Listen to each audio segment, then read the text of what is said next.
Hello family, જય શ્રી કૃષ્ણ। આજે આપણે બનાવીશું દાલ મખની।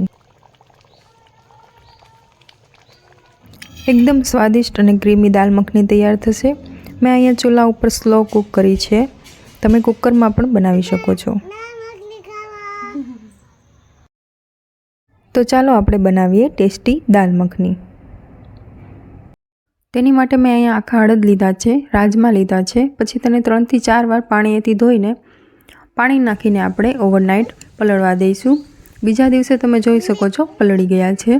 હવે આપણે તેને બાફીશું। પાણી, મીઠું અને દાળ નાખીને બફાવા દઈશું। મેં અહીંયા ચૂલા ઉપર સ્લો કૂક કરી છે, તમે કુકરમાં પણ બનાવી શકો છો।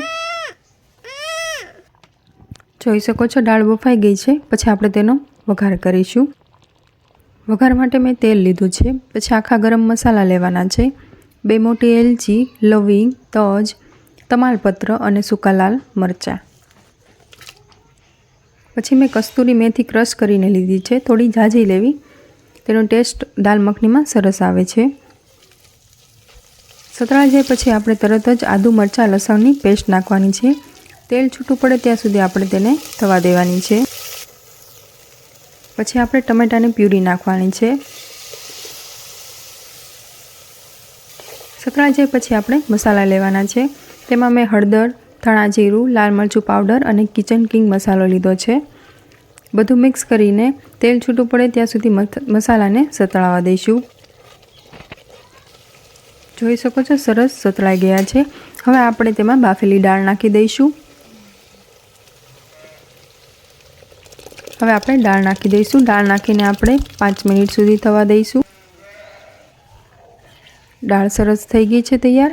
હવે આપણે તેમાં છેલ્લે કોથમરી, બટર અને અમૂલ ફ્રેશ ક્રીમ મેં લીધું છે તે નાખીશું। ક્રીમ અને બટર દાલ મખનીમાં નાખશો તો ટેસ્ટ સરસ આવશે, એકદમ dhaba style, restaurant style taste આવશે। રેસ્ટોરન્ટ અને ઢાબામાં જે દાલ મખની મળે છે તેના કરતાં પણ બેસ્ટ તમે ઘરે બનાવી શકો છો। અને અમૂલ ફ્રેશ ક્રીમ સૌથી છેલ્લે નાખવાની, નાખીને પછી મિક્સ કરીને તરત જ 1 મિનિટમાં ઉતારી લેવાની છે દાળ। તો દાળ તૈયાર થઈ ગઈ છે। તમને મારી રેસીપી પસંદ આવતી હોય તો લાઇક, શેર અને સબસ્ક્રાઈબ કરજો। Thanks for watching.